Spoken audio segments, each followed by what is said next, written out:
Jenny, and thank you everybody for joining us this afternoon. As Jenny said this morning, we have quite a bit of content to go over today, so we will probably go the entire hour. And if we go through things a little too quickly or we scroll over some slides before you've had a chance to really review what the content is, as Jenny said, it will be available a couple days after today, so feel free to revisit it. It was a busy session. There's a lot of stuff here, and there's a lot of complexities with the things that we're going to go over today. So in line with our disclaimer, we always say this is just guidance, a quick summation, kind of going over the high level points of this, but it's never a substitution for looking at the actual statutes and legislation that was passed. So make sure that for any of these, you also look at the code citations and take a look at what the Indiana Code says. We're going to break it down into 7 categories. We do have 6 legislative memos. A majority of them have been released at this time, and there might be 1 or 2 that will be released later today or tomorrow. They kind of break down into similar categories. So we'll be covering matters related to assessment, deductions, credits, exemptions, local budgeting, local income tax, school funding, fire funding, and a few miscellaneous items. And so I'll go ahead and I will turn it over to Jennifer to get us kicked off with the assessment matters. All right, good afternoon, everyone. Thank you for joining us. We look forward to you being with us this hour. So we're going to jump in and start with land orders. If we take a look at House Enrolled Act 1454, they made some changes regarding land orders, requiring that county assessors must submit them to the DLGF as well as the PETA-BOA. And currently, as you probably know, the land orders now must only be submitted to the PETA-BOA. But in the legislation, the DLGF is required to get these land orders from the assessor before verifying and certifying their reassessment plans for the assessors. So that's the change that we see in 1454. And also just to note, there have been a number of cases related to land orders in the tax court and at the IBTR the last few years. So additional attention is sort of being paid to that subject now. We're going to go ahead and move on to business personal property.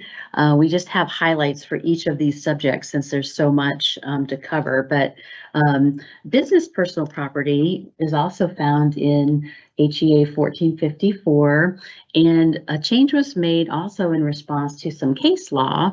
There are 2 ingredient cases involving the Marion County assessor, and those are both at the tax court. One affirmed the IBTR and the other was sent back to the IBTR. So the legislature wanted to make a little bit of a change to the statute sort of in response to that case that was sent back. And now property tax or taxpayers will be required to provide 3 things: value, nature, and location of their personal property, instead of just 2 of those. So just to kind of clarify the statute, that's really what's going on there. And if we move forward to another topic, there's a change in 1454 related to the mini mills. There are only about 6 mini mills, I think, across the state. So it's doesn't affect a huge amount of properties. But what this basically is just saying is that DLGF now no longer has to make a determination before the taxpayer makes an election for the Pool 5 depreciation tables. So just a little bit of a change there. If we take a look next at parcel characteristics, this is new and old in a way, because 1454 puts back into statute something the legislature took out last year.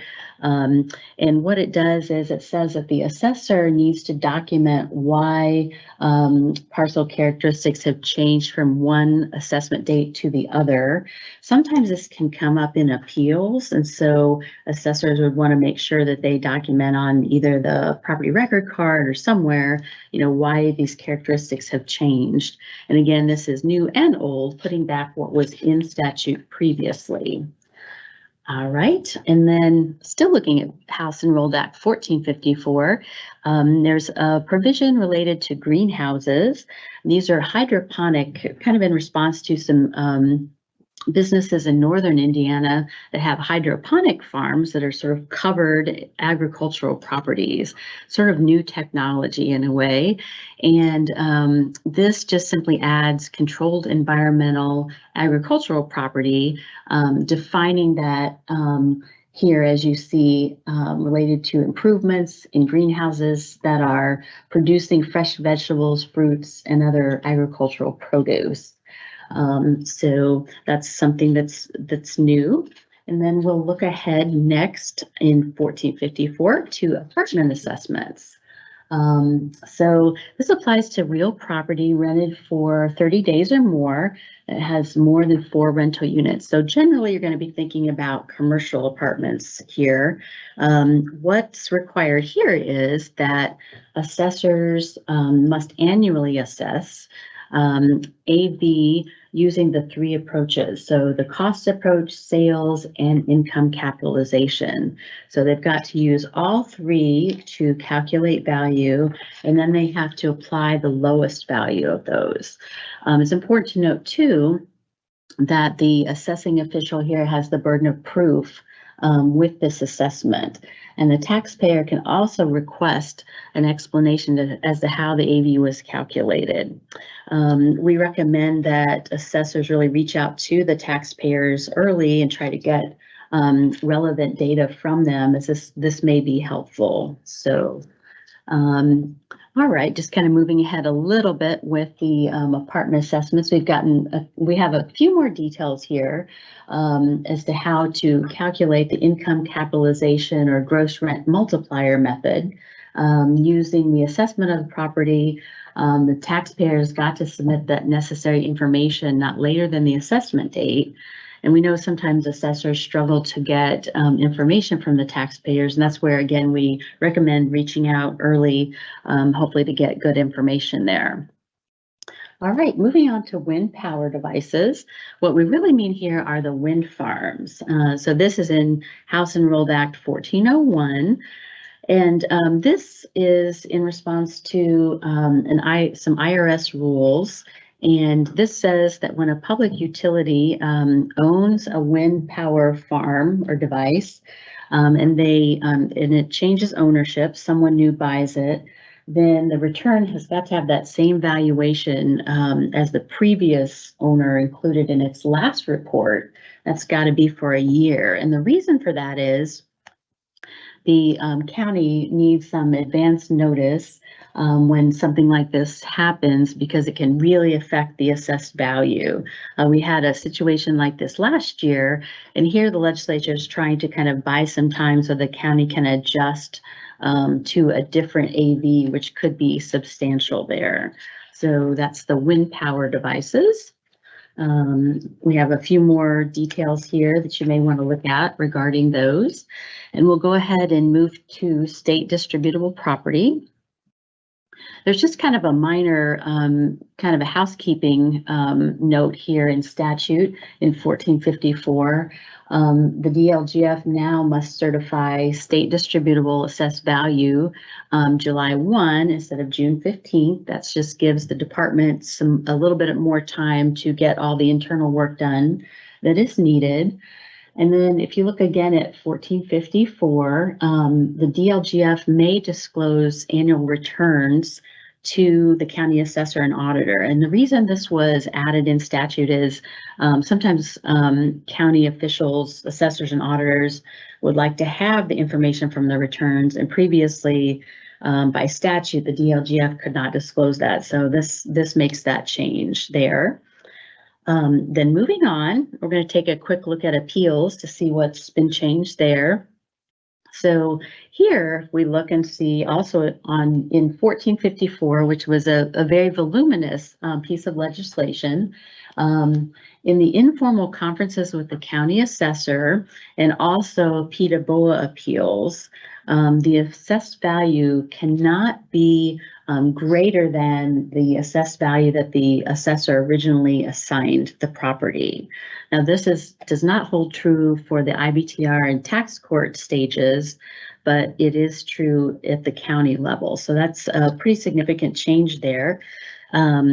But also, it's important to note that that change does not relate to substantial renovations, new improvements, or zoning changes or changes in use. All right, so we're going to take a quick look at the changes related to the PETA BOA as far as quorums.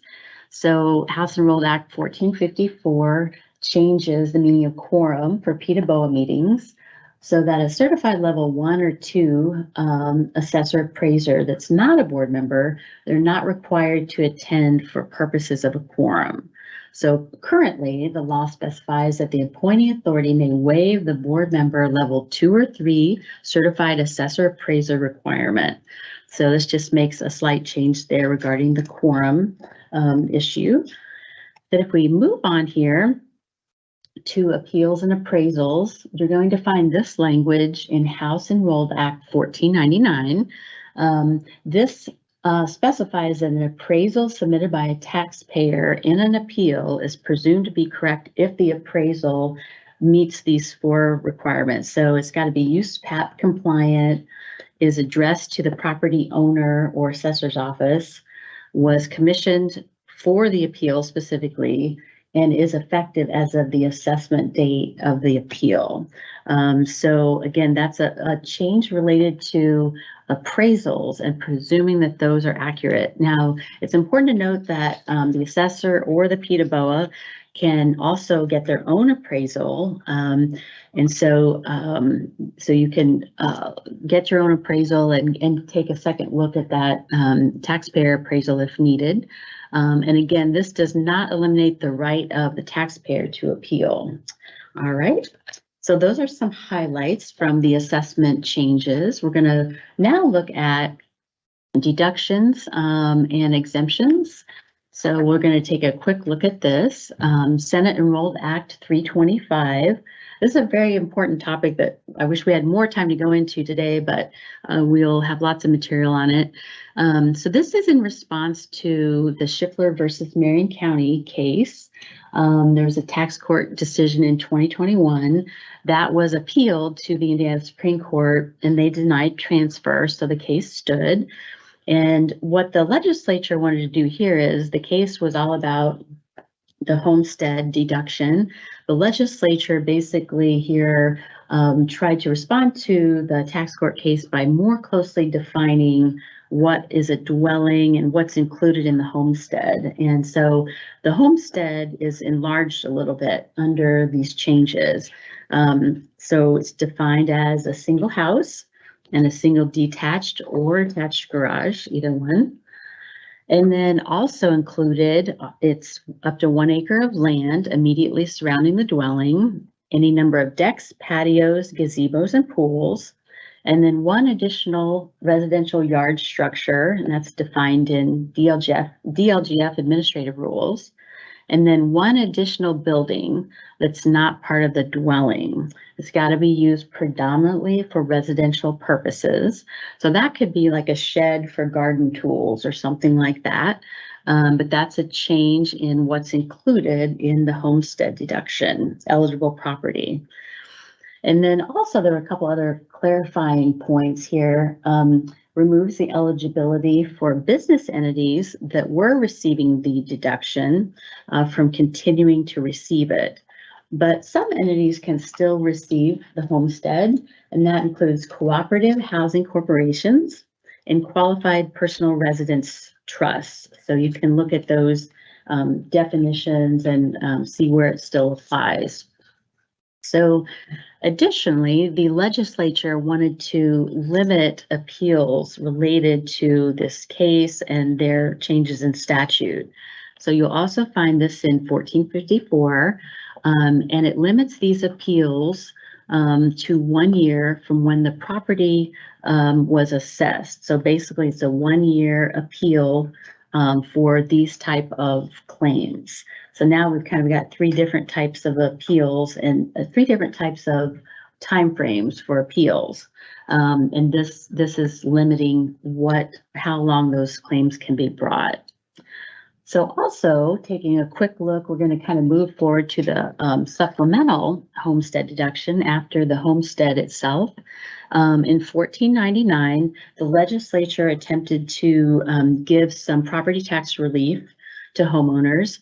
This changes the percentage of the supplemental homestead deduction and allows for a greater homestead in the end. And you can look here at the different levels that will change over the next few years. Homesteads with AV over 600,000 and under 600,000. And this is just for this specific time frame, as noted in our chart here. Also, the legislature made some changes with the property tax caps as far as what is included in what definitions. And so they redefined a little bit what the non-residential real property is and what residential real property is, and kind of made sure that all the residential property is under the 2% cap, while everything else is under the 3%. And we can kind of take a quick look at what is non-residential. So that's non-residential real property is real property that is not a homestead. It's not receiving residential real property, you know, at the 2%, long-term care property and agricultural land. Then residential real property is predominantly used for a residential purpose, and that's going to be land, buildings, and then yard structures. And then you can also include rentals, which are used as a residential purpose. There's very important changes here. I want to make sure to highlight that so you can go back and look at this. And then we're going to take just a quick look at the over 65 deduction and circuit breaker credit. You're going to find this in House Enrolled Act 1499. Previously, the legislature increased the threshold, the income threshold for the deduction to 240,000, but they had not increased the circuit breaker credit here for over 65. This year, both now are a threshold of 240,000 to be eligible for the deduction and the credit. And then that will be adjusted upwardly according to the COLA from the Social Security Agency. And that'll be each year. And basically they're kind of the legislature wants to make sure those who are receiving that are not ineligible in future years because of that cost of living increase.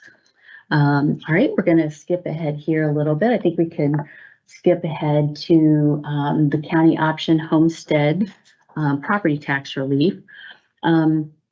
So this is also in 1499. Here, a county fiscal body can adopt an ordinance allowing for property tax relief for taxpayers who qualified for the homestead deduction. This is temporary only for this year, and the relief can be given either in a rebate check or a credit against property taxes. So again, this is a temporary measure. Moving ahead to another form of relief that the legislature provided that's going to be ongoing. This one is the county option homestead property tax relief circuit breaker credit. This is in Senate Enrolled Act 46. This says that a fiscal body can create a neighborhood enhancement district by ordinance. And then in this one, qualified individuals who reside in that district are eligible for the circuit breaker credit. And they have to adopt an ordinance, the fiscal body does, and that ordinance is going to have to have a number of requirements in it. The qualified individual is going to have lived in the property for 10 years at least, be over 55, and they have to have a set income that doesn't exceed the limit that's set by the ordinance. So very specific requirements there. And the credit really functions just like the over 65 circuit breaker credit. The qualified taxpayers' tax liability cannot increase above the percentage set by the fiscal body. It can only be set between 2 and 5%. So in other words, compared to the prior year, the tax liability cannot exceed 102% to 105% as set by the fiscal body. Finally, also in the ordinance, That ordinance is going to have to specify boundaries of a district, the income thresholds, as we noted. And then this credit is available through 2027. And the requirements have to be the same across all the districts in the county. So that's got to be uniform. Okay, and this also operates just like other credits in that the taxpayer must file a form and the DLGF will provide the form. The taxpayer does not have to refile if they're eligible, and they can only claim one credit per household. So it's very similar to the other credits that we've seen in the past.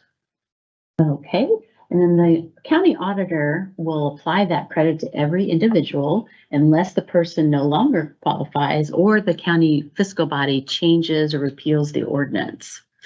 Okay. All right, and then just briefly, I want to touch on cemetery property.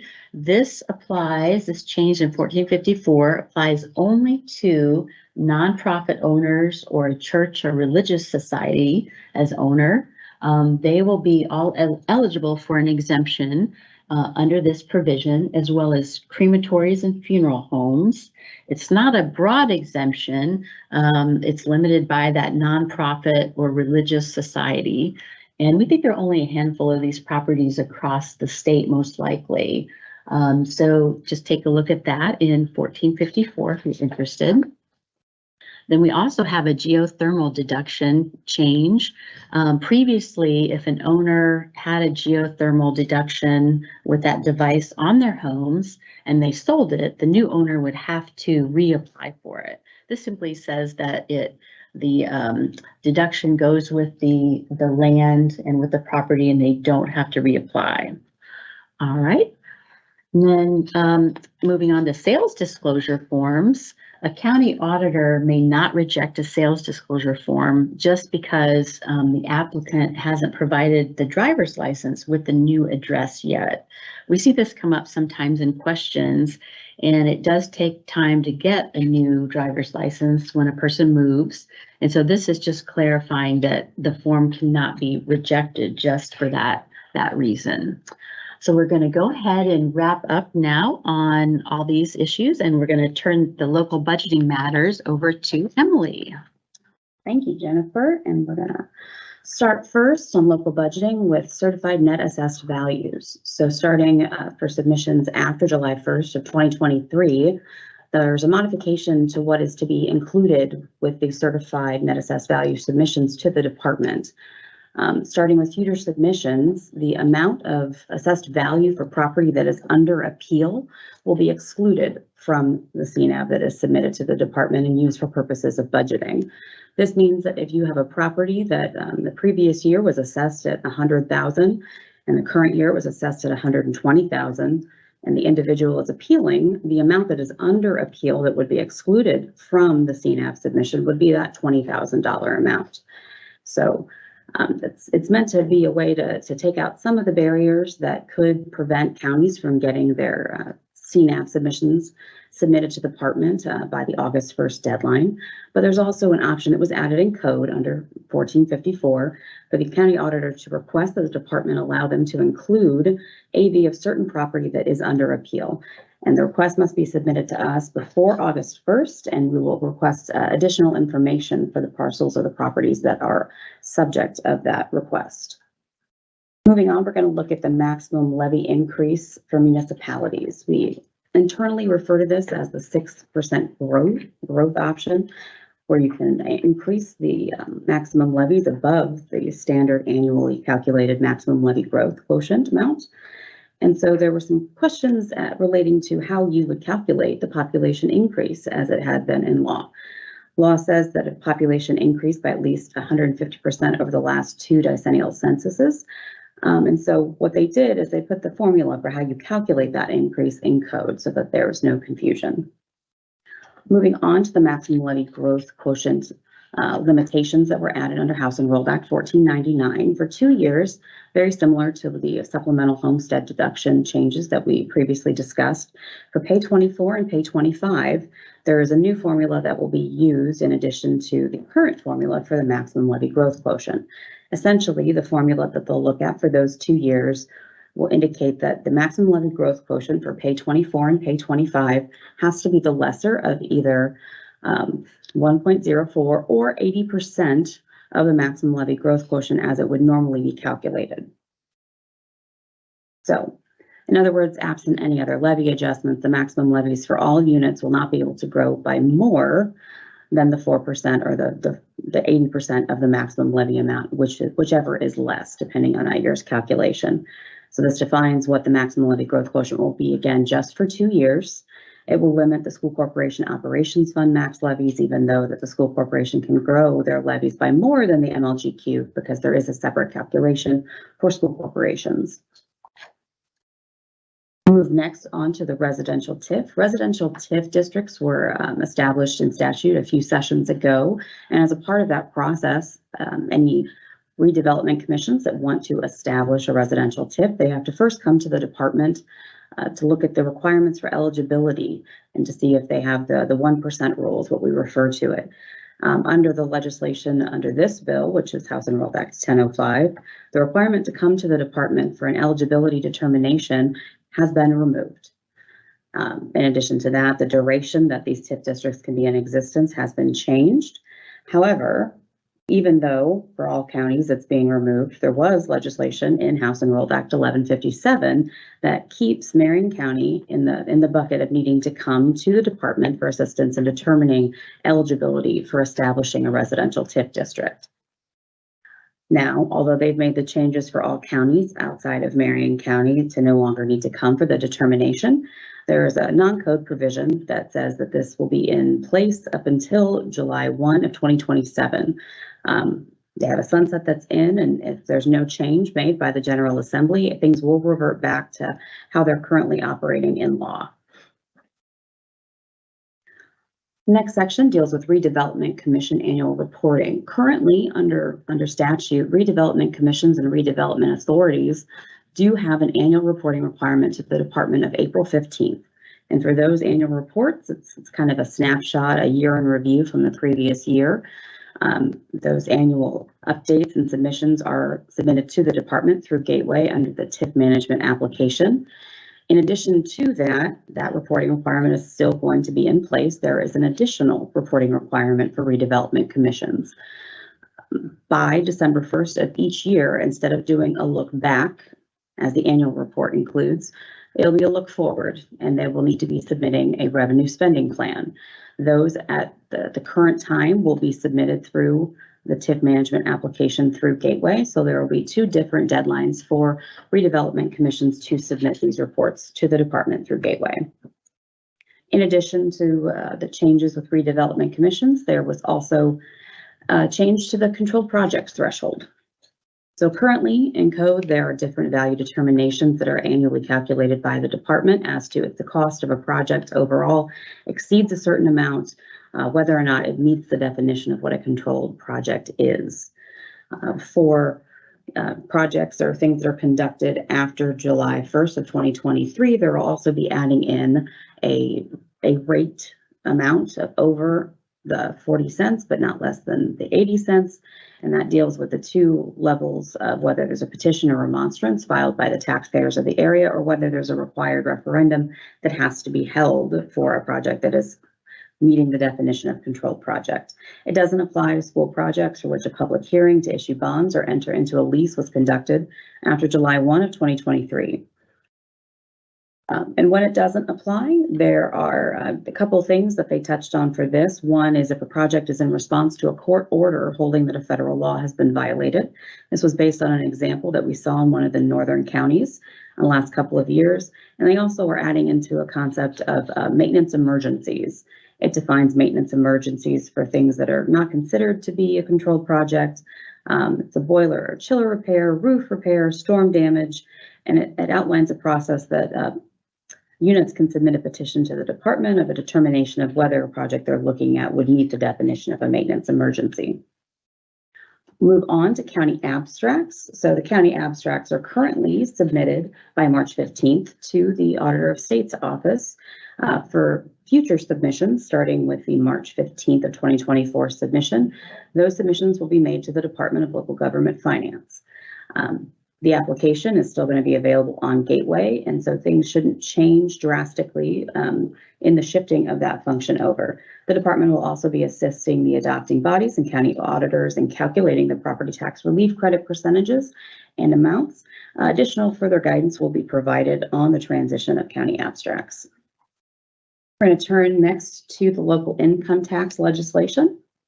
One of the most substantial changes was with regard to any kind of changes to lit distributions and a required notice. And this was under House Enrolled Act 1454. Under those provisions, they specify that when a county adopting body makes a change in the distribution to lit dollars to the underlying units, there has to be notice provided to those impacted underlying units. And the notice has to be made by no later than August 1st. Whenever the ordinance changes the lit rate or allocation that's adopted, it cannot go into effect until the notice has been provided within 15 days of the adoption, and there has to be a confirmation made to the department as well as to the Department of Revenue that the required notice to the underlying units was given. If the notice isn't provided, the county adopting body is going to have to re-adopt a subsequent ordinance, and the subsequent ordinance is subject to the applicable statutory deadlines as of the date that it is adopted. And if it's not re-adopted, the distributions will be the lesser of what's calculated for the upcoming calendar year or the current calendar year. The next section related to local income tax is for the levy-free supplemental distributions, and this language was included under House Enrolled Act 1499. Under those provisions, it specifies that a county can adopt an ordinance to require that the supplemental distribution is first used to lower the levy-free's lit rate. And the remaining distribution revenue would then be distributed to the taxing units. This change is really only going to affect the 11 counties that currently have a levy freeze. Under the jail lit, which was a lit type option that was added under previous sessions, there was a modification to the provisions related to this. It increases the maximum rate for the jail lit from the 0.2% to the 0.3% only if there are outstanding bonds or lease obligations that are in place as of July 1 of 2023 and that the jail lit revenue has been pledged for. If they do not have, the county does not have any outstanding bond or lease obligations being paid out of the jail lit, the maximum rate is going to remain at that 0.2% amount. Next, with regard to EMS lit, which is another lit type that was added during a previous legislative session, there was a modification to the provisions there. Currently, it says that in order to adopt an EMS lit in the county has to provide 100% of the EMS for all units in the county to be eligible to adopt the EMS lit type.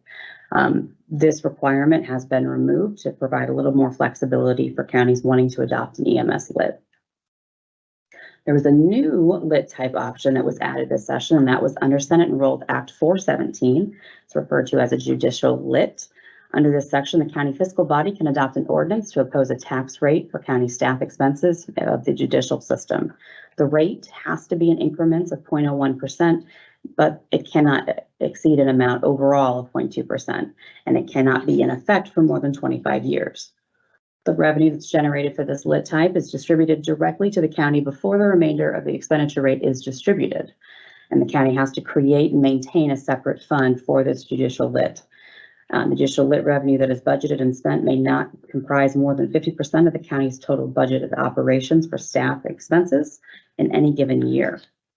And if a county imposes a judicial lit, it must report this lit adoption to the Justice Reinvestment Advisory Council and various staff and expense information for the previous year, and this report is due by May 1st. The Advisory Council must then compile a report of all the information they received to the Legislative Council by July 1. At this time, I'm going to turn it over to Dave to cover the school funding legislation. All right, good afternoon, everyone. I'll start talking about school funding. This stuff's pretty heavy, so let's just do this. First, Senate Enrolled Act 391 made a substantial change to referendum levies for a handful of counties. What it's meant to do is to allow charter schools to opt in to receive a share of a property tax levy imposed after a voter approved referendum, excluding adult high schools, virtual charters. This is going to first affect any referenda held on in the November 23 elections, because this is effective upon passage, with some caveats. First, like I said, this only affects a handful of counties, specifically school corporations in Lake, Marion, St. Joseph, and Vanderburgh. All other 88 counties, the school corporations therein are not affected. It's only if you are located in any of those counties. Second, this is only for referendums for which a resolution was adopted after May 10. So any resolution adopted for the upcoming November election passed before that date would not be subject to this. I should note Senate Rule Act 391 was signed by the governor on May 4th and is effective upon passage. So there was a time window where such resolutions would not apply to this, or this would not apply to such resolutions, but after May 10, this would. This also only applies to any school referenda for operating expenses and for school safety expenses. This does not include any proposals for capital or controlled projects. So going into the timeline, because 391 does lay out a kind of a timeline or schedule for how what's supposed to take place. So for purposes here, keep in mind that there is a set deadline for when the proposed question to be placed on the ballot. There is a set deadline already in law for that. For the November election, it's August 1st, and for the May primary, it's 74 days before the date of the primary, which is typically around mid to late February. So keep that in mind. Also keep in mind that the DLGF has to certify the question at the state level, has to certify that it complies with the law, complies with the statutory prescribed template. We, by law, have 10 days to review that. So already think about August 1st or 74 days before, sometime late February. Takes 10 days from that, but then start counting back. Assume that date is kind of like the last date the school board can adopt a resolution, then count 6 days before that. On that date, the school corporation must get the student count from the Department of Education, the student count of all students for purposes of the distribution, which I'll get into later. 45 days before resolution, the school corporation must then contact each charter school and ask if they want to participate.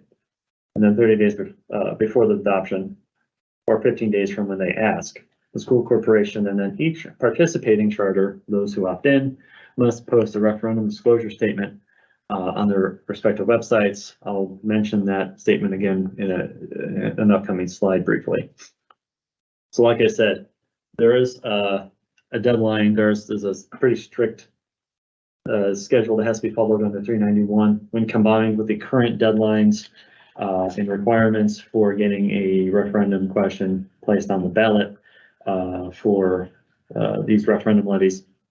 There's already kind of a tight window, especially for August, or the November 23 election.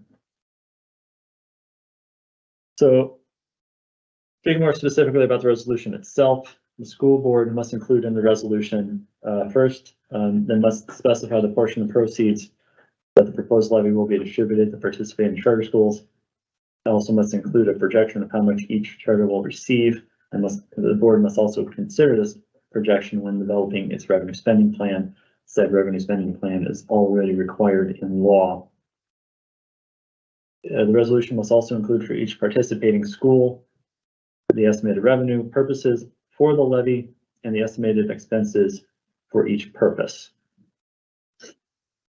Now, if a charter school participates, it must contribute to the cost to conduct the referendum, and how much it must contribute is proportionate to it's essentially its share of the ADM of the school corporation and the participating charter schools. Now, if a charter school chooses to participate and the referendum succeeds, the charter school is then entitled to receive a distribution of the referendum tax levy proceeds. Again, based on the ADM of the charter and the number of students with legal settlement in the school corporation. So again, it's a proportionate share. The county auditor of the county where the school corporation is located shall make the distribution to the school corporations and the participating charter. Let's see. Okay. Going on to speak more about the disclosure statement itself, this slide just lists the 6 items that must be included on the referendum disclosure statement, which again, each school corporation and the charter schools must post on their respective websites. Now, what 391 also did, again, to kind of accommodate the change in law or the change in policy with respect to the distribution of charter schools, it did make modifications to some of the form templates or the statutory form of the ballot question that, again, the DLGF has to review and approve. What this does, and there's another change that we're going to get to with another bill, but what this change does is that it changes the reference from school corporation to schools. Again, this is meant to reflect that part of the referendum or potentially part of the referendum levy is going to go to charter schools, not just the school corporation. But one thing I want to point out is that the way 391 made the change, it did not distinguish between questions posed by the counties or the school corporations in the counties where, you know, Lake, Vanderburgh, St. Joseph, Marion, and all the other 98 or 88 counties. So this essentially, regardless of what county the school corporation resides in, if they are proposing a operating or safety referendum, they're going to have to follow the form template that references the schools, not the school corporation. You could argue that there's not that much of a drastic change, because if it's a school corporation, of course, it's going to have schools. So in one sense, it is not that much of a drastic change. It's not going to be confusing. One thing I do want to point out, though, is that the ballot question to extend an existing operating or safety referendum has not changed. It did not change from school corporation to schools. So even if, even for Lake, Marion, St. Joseph, Vanderburgh County school corporations, if they have an existing referendum and they choose to use that ballot question that references to schools is not part of the law, even though the distribution to charter schools would apply to those as well. Okay, so moving on from the one major policy change with respect to charters and moving on to the other one with respect to charters, at least from the property tax side, House Enrolled Act 1001, this is the budget bill. Again, this only applies to Lake Marion, St. Joseph, and Vanderburgh County school corporations. This has to do with the distribution of operations fund levies. Now, I want to point out this is effective as of July 1, 2024, and is going to first impact property taxes payable in 2025. I bring that up because whereas with the referendum distribution, it's effective upon passage and it pretty much goes into effect. It's in effect now. There is still one more year to reflect, to figure out how these distributions are going to be made, the operations fund levies, that is, and what will follow is going to be contingent on what the legislature may or may not do in the 2024 session with respect to the legislative changes. So just keep that in mind. What follows is contingent on all of that.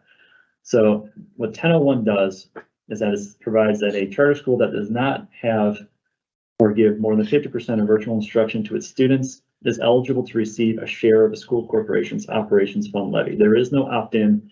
This is automatic for the charter schools, again, in just those 4 counties. The Department of Education has, as before, does have responsibility here. It must determine the percent share of each eligible charter with the DLGF's consultation. And then before October 1st, that is October 1st, before the budget year, must provide to each school corporation and each charter school an estimate of the property tax revenue each is expected to receive. Now, fast forward to the following April 1st of the budget year, the county auditor then must distribute the amounts of the school corporation and each eligible charter from the operations fund levy based on this formula. So there's a 4-step formula. Basically, it may not be appropriate to use this analogy, but kind of want to think of it as like kind of like TIF distributions. You have a base amount, and then you have an incremental amount, and the incremental amount gets distributed in proportionate share to school corporations and charters. So the base amount is the average of the school corporation's operations fund tax levy for 21 through 23. So just take those and average those out. Then you find the incremental. This for the given year, the difference between what the levy is and what the levy is for a given year, less the base property tax amount. Like this kind of assumes that, especially with the MLGQ, that there is the tax levy for the school corporation operations fund is going to grow over time, and even that the imposed levy is actually not going to be less than the base levy amount. But that is what the increment is going to be. It's going to be the difference between the given year tax levy minus the base. Now, for each charter, like I said, is going to receive a share determined by dividing the charters all ADM by the ADM for the school corporation and all other charters eligible to receive. Multiply the result by the incremental property tax levy amount. Again, it's a proportionate share. And then the school corporation receives the balance of the operations fund levy after the distributions to the charters, or after discounting the distributions to the charters. Now, the question that this leaves, and hopefully the legislature can clarify this in the upcoming session, is whether this calculation that I just described contemplates using the pre or post circuit breaker levies. So House Enrolled Act 1001 just refers to the levy imposed by the school corporation for the operations fund. It does not make a reference to circuit breakers. Does imposed mean what the school corporation originally wanted? That is pre-circuit breaker, because circuit breakers wouldn't be known when the budget is adopted by the school corporation, or what the taxpayers actually paid, which is after the circuit breaker is determined. So this will impact how much, this could potentially impact how much actually goes to not just the school corporation, but the charters as well, what imposed levy actually means. For what it's worth, the fiscal note estimates somewhere between $8 million to $12 million distributed to charters over 2 years. Again, that's from the increment is laid out in the bill. But there's also the question of what about school corporations where the operations fund levy is completely taken up by the circuit breaker, which is, it could potentially happen. Because, you know, there's also there's still protected taxes that service levies have to be protected. So that often sometimes may result in the operations fund being zeroed out. So with those questions, again, this is something that hopefully the legislature can address down the road before the 1001 goes into effect. Or that provision of 1001, I should say, goes into effect. Now, to receive a distribution, there are a couple things that the charter school must do as sort of a buy-in. First, it must adopt a budget for the upcoming school year. This must be adopted by the charter board before November 1st, similar timeline when school boards have to adopt their budgets. It must also be done at a public meeting. Now, after adoption, the budget must be submitted to the charter authorizer for review and then also uploaded on the gateway. However, there is no review by the DLGF of the charter school's budget.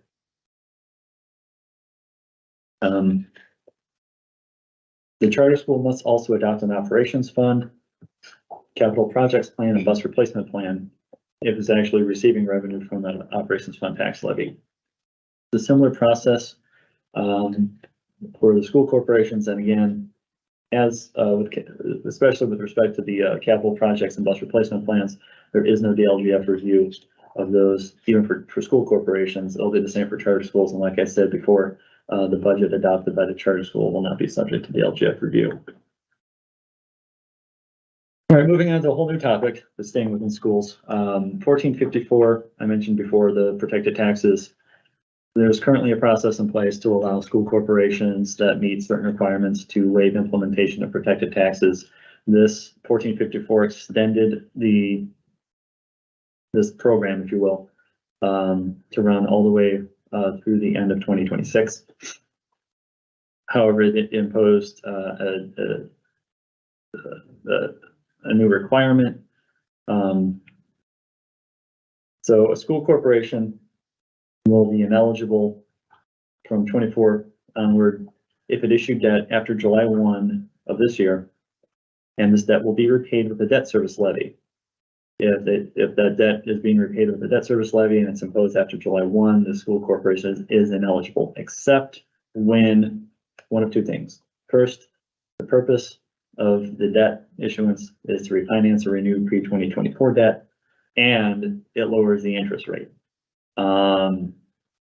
We believe that reference to lower the interest rate is referring to the coupon rate, not the yield. Because that was a question that was presented to us recently. So that's one of the exceptions. The other exception is if the debt is approved by a voter referendum. Again, this is something that is already an exception in law for existing requirements. And again, as said before, for operations fund levies, the MLGQ is capped at 4%. In addition to that, for operating and referendum, safety referendum tax levies, there is for 2024 only, so this is a temporary MLGQ, where the levy will be allowed to grow only by 3% of the prior year, or 103% of the prior. Let me rephrase that. The increase is allowed 3%, so the referendum tax levy will allow to be grow by 3% of the prior year's levy, notwithstanding the maximum property tax rate approved by the voters. Again, this is only for pay 2024, and it will not affect the taxes imposed by any referenda approved in this year. I mentioned earlier, there was another change with respect to referendum ballot questions. This one is in 1454, and this clarifies that when a referendum is to extend an existing levy, the question is now referencing the estimated increase of average property tax paid when the levy is extended. That's intended to use current data rather than relying on data like the assessed value and the tax rate from when the referendum was first passed. This clarifies that you are to use current assessed value and current tax rate data when stating that in the question. Okay, going back to the budget bill, with respect to unreimbursed textbooks, again, this is a policy in the budget bill that the textbooks is to receive state funding. The debt service fund can no longer be used for the repayment of unreimbursed textbooks. This follows other provisions in the budget bill, which again makes textbooks state funded. So starting with pay 2024, school corporations can no longer impose a debt service levy for unreimbursed textbooks. All right, so move on to talking about fire funding, and this is really kind of a misnomer because we're talking about fire and EMS. To start with 1454, townships now have the option of having kind of one or two different fund structures for fire protection and EMS services. First, kind of a modification of the existing fund. The Township Firefighting Fund is now being rebranded as the Township Firefighting and Emergency Services Fund. This is going to have the same DLGF fund number as the existing fund, 1111. Alternatively, a township could have a separate firefighting fund and a separate EMS fund. Each one is going to have its own dedicated number. It's also going to have, because it's a distinct fund, 1454 also says that it has a distinct purpose. The firefighting fund is for fire, EMS is for EMS. They cannot mingle the funds for different purposes. Even though they're separate, even though they're distinct, and even talking about the Township Firefighting EMS Fund, this is meant to be tax neutral. This will not have any effect on the maximum levy. There is no adjustment. If there are separate funds, each are going to be under the township's current, or the township's fire max levy for that year. Now, this is going to be effective January 1 of next year, but will first apply to pay 2024 budgets. So this is something that needs to be taken into account when townships are preparing their budgets this upcoming fall, summer, fall, and winter. So the next few slides, I'm going to kind of gloss over. They get a bit too, at the risk of getting way too technical. This has to do with fire territories and TIF districts. It provides for what is said in the bill as an assessed value passback. What the intent is here is that it's not when a fire territory is created over a TIF district, it's not intended to cause additional revenue to go to the RDC. So as the tax rate increases in the RDC taxing district due to the creation of the territory, the difference between what was before and after the creation of the territory, that the difference in the rates, the revenue from that's supposed to go back to the TIF district, or excuse me, back to the territory as an assessed value passback. But I think it's still contemplating the revenue. It's not AV. So this is not the same concept as the next excess AV pass through. The RDC, however, in collaboration with the auditor, must determine the amount of passback, and the DLGF must verify it. However, the RDC can withhold the amount of revenue from that it determines necessary to meet bond obligations of the TIF district. So this AV passback revenue is not guaranteed. So the RDC can still claim the revenue is needed to pay off bonds. However, the limitation here is to debt service obligations with respect to the allocation area. So it's specific to the TIF district itself. The RDC cannot withhold passback to pay off debt for another TIF. The other change with respect to fire territories and TIFs, this is meant to be a technical correction to a prior law that was meant to exempt proceeds of property taxes attributable to a fire territory when a TIF is created. What this clarification means is that the allocation of proceeds to the RDC does not apply to a territory created over a TIF after 2022. This slide tries to explain the difference between them because, practically speaking, they're meant to accomplish the same goal. When the relationship between a TIF district and a territory, the revenue generated as a result of the territory being created, the tax proceeds, is not meant to be diverted to the RDC. It is meant to go to the TIF. So the TIF, or the territory. That's what both of these are attempting to do. So 1454 also imposed a new requirement for territories, reporting requirements for the provider units. And this applies to any territories in existence on or after July 1 of this year. Provider unit must give the DLGF any ordinances or resolutions creating the territory, any operating agreements, any descriptions of planned services, or the ordinance or resolution to change the provider unit if one exists.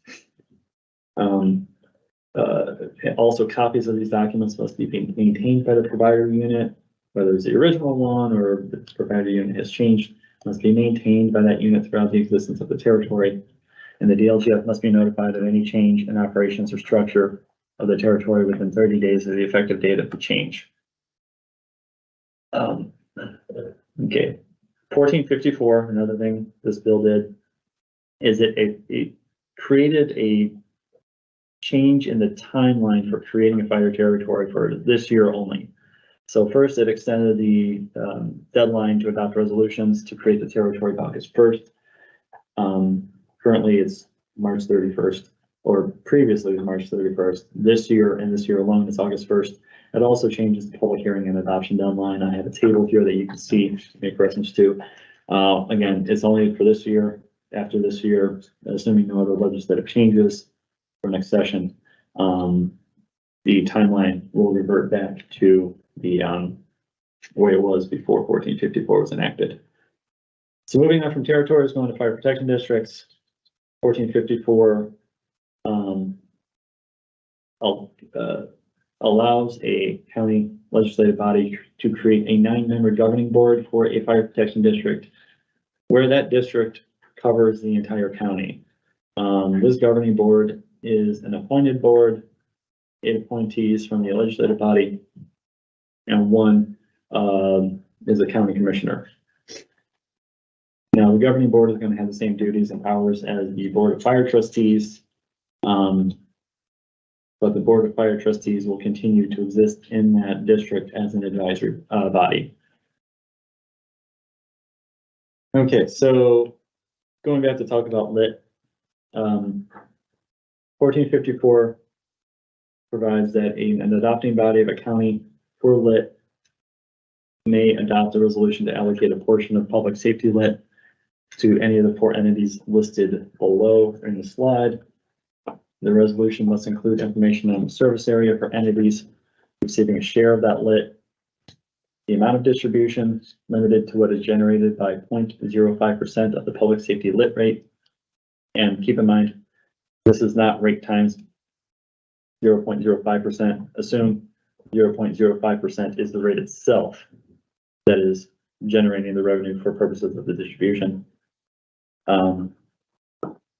Which, if a resolution is adopted, it must be given to the DLGF 15 days afterward, and the distribution will only occur for the following calendar year. So it's a one year deal. Any subsequent years, the adopting body has to adopt another resolution.